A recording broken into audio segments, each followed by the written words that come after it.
యోధా diagnostic centre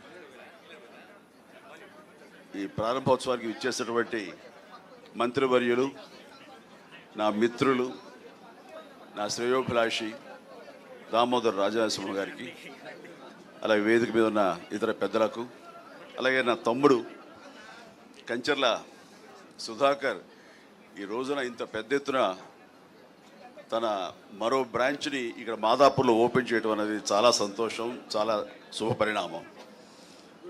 తన ideology నాకు తెలుసు. ఎందుకంటే ఇలాంటి పరీక్షలు అనేవి పేదవాళ్ళకి, మధ్యతరగతి వాళ్ళకు కూడా అందుబాటులో ఉండాలి. అదే విషయం ఇందాక రాజనరసింహ గారు అడుగుతున్నారు. ఇది వాళ్ళకి అందుబాటులో ఉంటేనే దీని ప్రయోజకత్వం, దీని యొక్క అల్టిమేట్ ఎయిమ్ అది. దానికి రీచ్ అయ్యేలా నువ్వు ప్రయత్నాలు చేయాలంటే దానికి సమాధానం సుధాకర్ ఏం చెప్పలేకపోయాడు. అలాగే సార్ అంటూ నేను చెప్తున్నాను. లాస్ట్ టైం అమీర్పేటలో ఇలాంటి డయాగ్నోస్టిక్ సెంటర్ ఓపెన్ అయిన సందర్భంగా నాకు అప్పటికప్పుడు అనిపించింది, మా సినిమా కళాకారులు, కార్మికులు ఎంతోమంది ఉన్నారు. వాళ్ళందరూ ఏ రోజుకు ఆ రోజు ఉపాధి, ఆ రోజు వాళ్ళ పబ్బం గడుపుకోవాల్సిన పరిస్థితి. అలాంటి వాళ్ళకి కూడా ఇలాంటి అవసరాలు ఎంతో ఉంటుంది, ముఖ్యంగా మెడికల్ ఎయిడ్. నేను స్టేజ్ మీద ఇలాగే మాట్లాడుతూ అప్పటికప్పుడు సుధాకర్ నువ్వు రమ్మనగానే వచ్చాను, కానీ వచ్చిన పర్పస్ ఏంటంటే నేను అడగాలనుకున్నది, మా సినిమా కార్మికులకు ఏదైనా వెసులుబాటు ఉందా, ఏదైనా సరే ఇంత హై ఎండ్ ఈ మెడికల్ టెస్ట్ సంబంధించిన ఏమైనా సరే మాకు అందుబాటుకు రాగలవా ఇవ్వగలవా అని అడిగాను.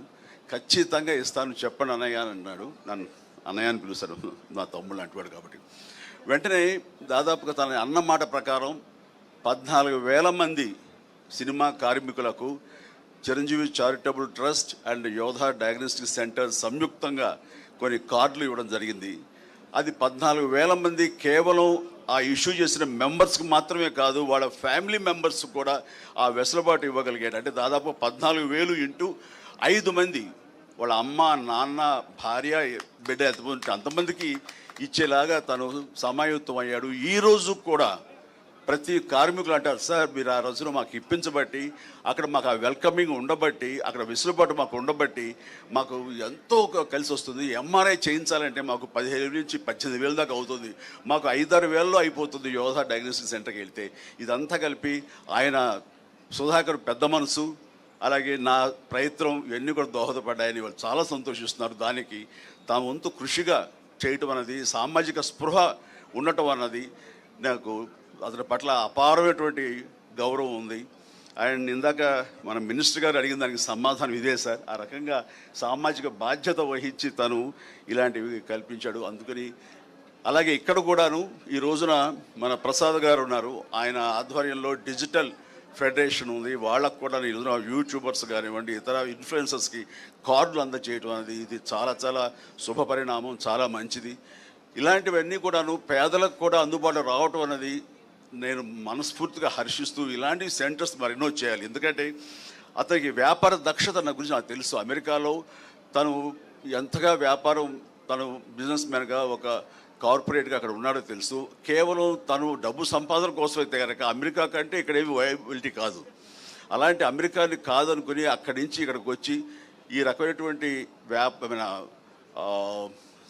ఒక సహాయపడాలి సమాజానికి, తనంతో బాధ్యతగా ఇవన్నీ కూడా పెడుతున్నాడంటే ఇందులో కమర్షియల్ వయబిలిటీ కానీ కమర్షియల్ మైండ్ లేకుండా పోలేదు, ఉంది. But at the same time కొంత పర్సంటేజ్ పేదల కోసంగా కూడా ఇవన్నీ అందుబాటులోకి తీసుకురావడం అనేది మనస్ఫూర్తిగా నేను హర్షిస్తూ, అభినందిస్తూ ఇలాంటి మరెన్నో సెంటర్స్ ఇంతే సక్సెస్ఫుల్గా చేయాలి, మీ అందరి బ్లెస్సింగ్స్ తోడని కోరుకుంటూ నా తమ్ముడికి మరొకసారి నా అభినందన తెలియజేస్తున్నాను. God bless. Thank you so much Chiranjeevi గారు, మీరు ఈ కార్యక్రమానికి రావడం, మీ